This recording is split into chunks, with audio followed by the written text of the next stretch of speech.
Bienvenidos al podcast Salud 360 grados. En esta plataforma digital encontrarás reflexiones sobre la salud y la enfermedad con un enfoque integral. Es decir, vemos la vida humana desde una óptica multidimensional, integrando el área mental, emocional, física, espiritual, social y vocacional. El podcast despliega una serie de pensamientos y consejos con una visión de la vida en 360 grados, como quien mira un reloj de manecillas que marca el tic-tac de cada día. Dado que el nivel del estado de salud de una persona es extremadamente complejo, el Dr. Solís nos ayuda a descubrir y corregir factores determinantes de la salud.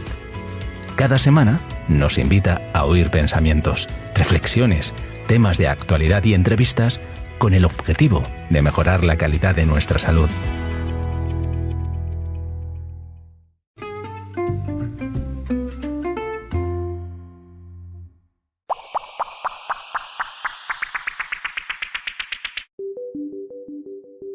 Tras más de 50 dimisiones en su partido en pocos días, Boris Johnson ha cedido a la presión y dimitió este jueves como primer ministro de Reino Unido.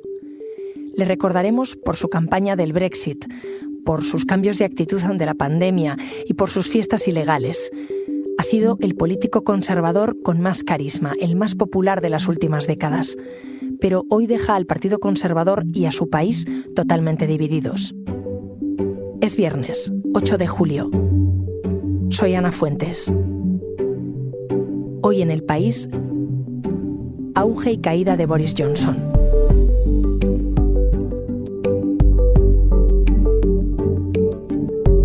Good afternoon, everybody. Good afternoon. Thank you. It is clearly now the will of the Parliamentary Conservative Party. Boris Johnson ya es historia. Nadie es indispensable en la vida política, recordaba para presentar públicamente su dimisión. La huida hacia adelante del Premier ha llegado a su fin. Un personaje excéntrico, acorralado por sus propios escándalos, que llegó justo donde quería, pero que ha perdido la confianza de su partido y de su país. 8 años alcalde de Londres, 2 ministro de Exteriores y 3 primer ministro, con la mayor victoria electoral en sus manos desde la era de Margaret Thatcher. A lomos del Brexit entró en el 10 de Downing Street y, empujado por las consecuencias de sus excentricidades, se ve obligado a salir. Soy Javier Atard y hoy es viernes, es 8 de julio. El Mundo al Día, un podcast del Mundo.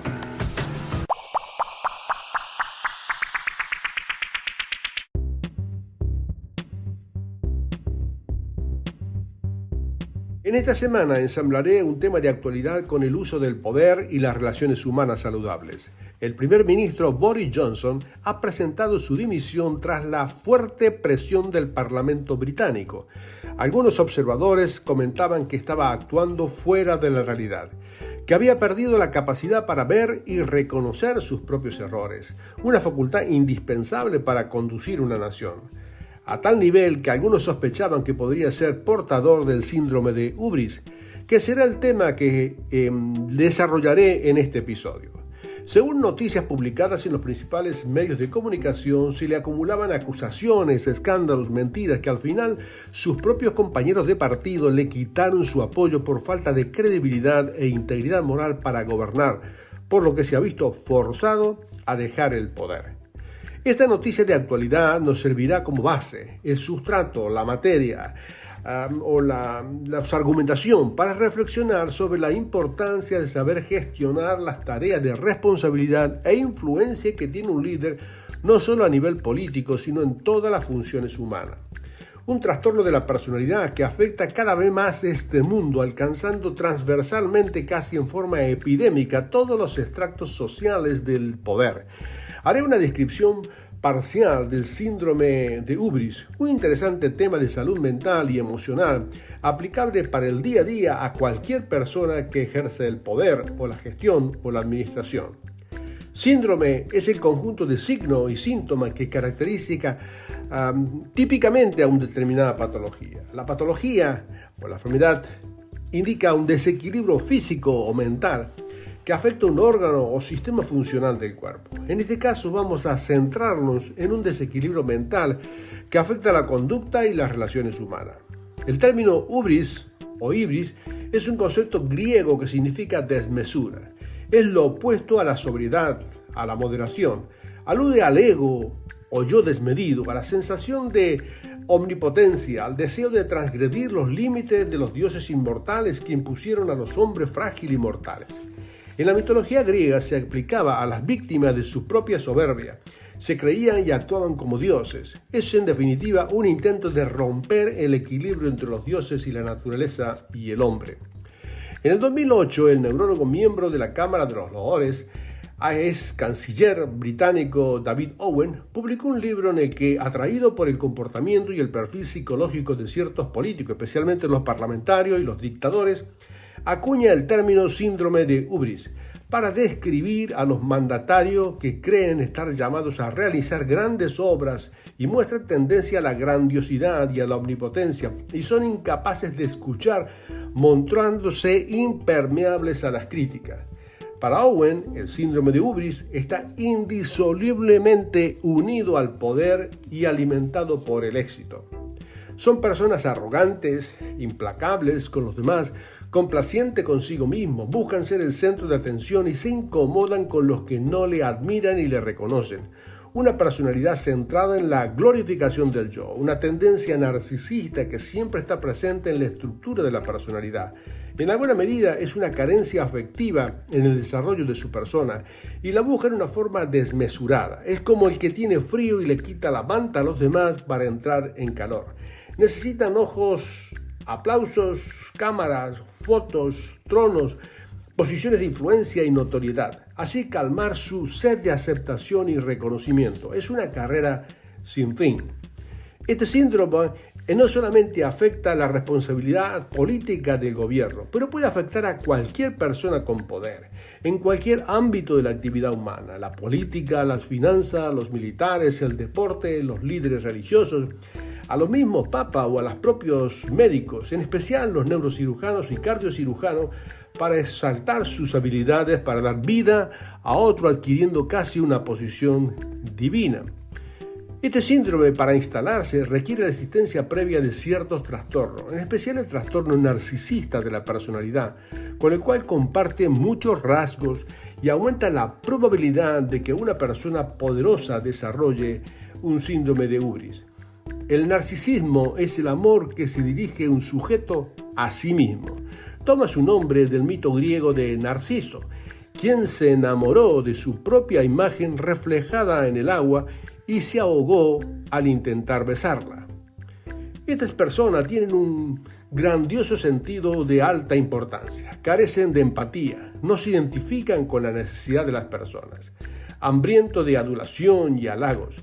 A menudo es envidioso de otros o cree que otros le envidian, como la reina que está incómoda con la presencia de Blancanieves. Estas personas tienen profundos sentimientos de disconformidad que les habita y les corroe el alma. Como decía un poeta, el silencio de los envidiosos está lleno de ruido, es una distorsión de su autopercepción.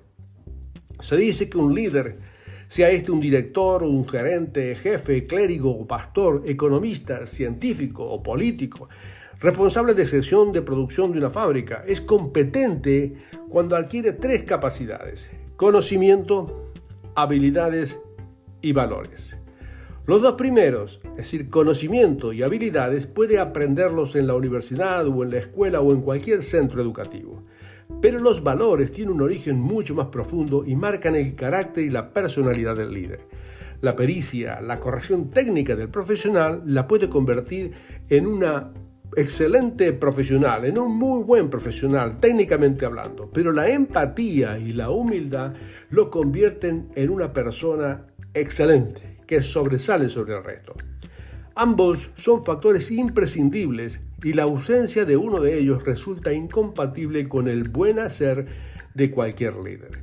Los líderes que no sucumben, que no caen, que no son presa de este síndrome, son los que conservan la humildad como capacidad de reconocer sus propias limitaciones y la empatía como capacidad de ponerse en el lugar de los demás y de comprender sus emociones. Algunos consejos y reflexiones bíblicas pueden ayudarnos a ampliar o a consolidar la experiencia de lo que quiero dar, a entender y cómo salir de esta situación o cómo prevenir esta situación. Dice un texto en Santiago 4:6, Dios resiste a los soberbios y da gracia a los humildes.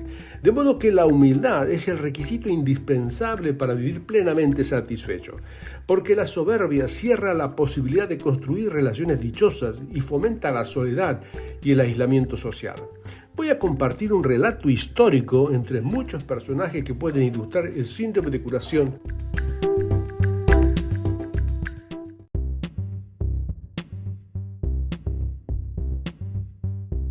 Entraremos en el Imperio Babilónico, siglo VI antes de la era cristiana, que estaba gobernado por un rey con el síndrome de Ubris, o tenía las características de este síndrome.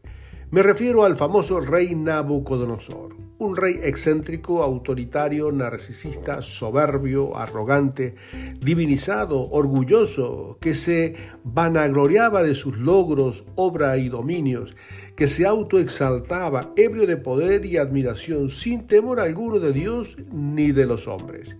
Un día, estaba en la terraza de su palacio admirando la obra de sus manos y posiblemente la hermosura de los jardines colgantes, una de las 7 maravillas del mundo antiguo.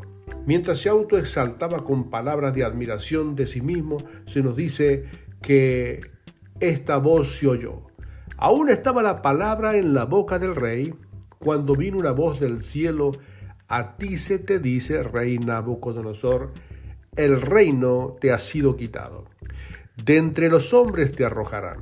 Con las bestias del campo será tu habitación, y como a los bueyes te apacentarán, y 7 tiempos pasarán sobre ti, hasta que reconozcas que el Altísimo tiene el dominio en el reino de los hombres, y lo da a quien él quiere. Registrado en Daniel capítulo 4.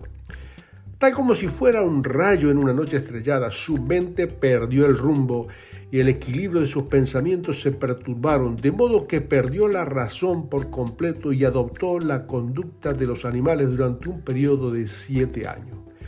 Parafraseando el texto que sigue, dice que al tiempo cumplido, es decir, pasados los 7 años, yo, comenta en primera persona el mismo rey Nabucodonosor, alcé mis ojos al cielo y mi razón me fue devuelta. Es decir, tomó conciencia de su realidad humana, se dio cuenta que era un simple mortal, vulnerable como hombre vulgar, y reaccionó de la siguiente manera: bendije al Altísimo y alabé y glorifiqué al que vive para siempre. Su dominio es sempiterno y su reino por todas las edades. Ahora, el yo estaba sanado y restaurado. Su soberbia fue sustituida por la humildad y ahora tiene una correcta perspectiva de sí mismo, frágil y vulnerable, que ve la humanidad diciendo el texto de la siguiente manera: considerados como nada son los habitantes de toda la tierra. Él hace según su voluntad en el ejército del cielo y en los habitantes de la tierra. No hay quien detenga su mano y le diga: ¿qué haces? Esta actitud es imprescindible para obtener el equilibrio mental y emocional. Actúa como una llave de paso, un clic que marca un antes y un después. Este mal no es solo de los reyes, emperadores o jefes de Estado, sino un mal que puede afectar a cualquier persona que utiliza desmesuradamente el poder, la autoridad. El relato en primera persona de Nabucodonosor nos cuenta ahora un yo bien situado entre el cielo y la tierra, correctamente relacionado con su entorno y también con sus semejantes. Ahora cierra el relato de la siguiente manera y cito textualmente: en el mismo tiempo mi razón me fue devuelta, la majestad de mi reino, mi dignidad y mi grandeza volvieron a mí. Y mis gobernadores y mis consejeros me buscaron. Fui restableciendo en mi reino y mayor grandeza me fue añadida. Fin de la cita y el texto. Aquí destaca su aceptación social, espontánea y natural como consecuencia de su nueva calidad humana, y no por la fuerza autoritaria. Su equipo de trabajo le busca ahora y le reconoce como un líder sin necesidad de imponer. su autoridad, de modo que su prestigio y grandeza fue mayor ahora que el que tenía antes de su caída. Todo un modelo de restauración del poder, que no está anclado en el trono sino en la persona. Un verdadero reinicio, una correcta relación con sí mismo, con los demás y con Dios. Ahora recibe la gracia y la dignidad para ejercer su función, con los pies en la tierra y su fe en el Rey del Cielo. Continúa el relato y lo hace como un testimonio personal. Ahora yo, dice él, Nabucodonosor, alabo, engrandezco, glorifico al Rey del Cielo, porque todas sus obras son verdaderas y sus caminos justos, y él puede humillar a los que andan en soberbia. Un relato terapéutico y también de advertencia para toda persona que ejerce una función de mando y dirección.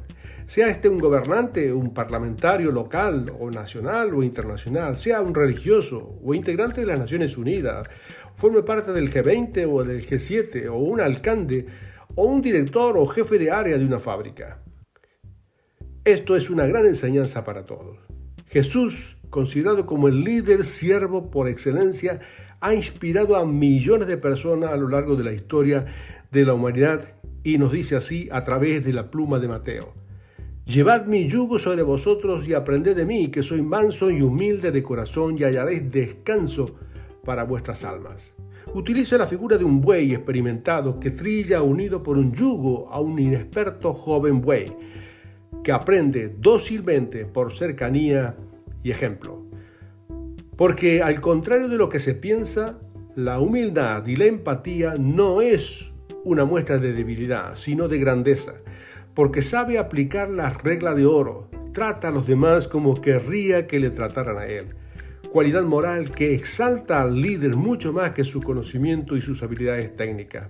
De modo que el tratamiento para el síndrome de hubris es la humildad y el respeto por el prójimo. Porque si esto abunda, hallarán descanso para el corazón y consecuentemente un fluir de una vida plena y abundante. Que tengas un buen día y tiempo para pensar en lo que acabas de oír, y nos encontraremos en el próximo episodio de este podcast de Salud 360 grados.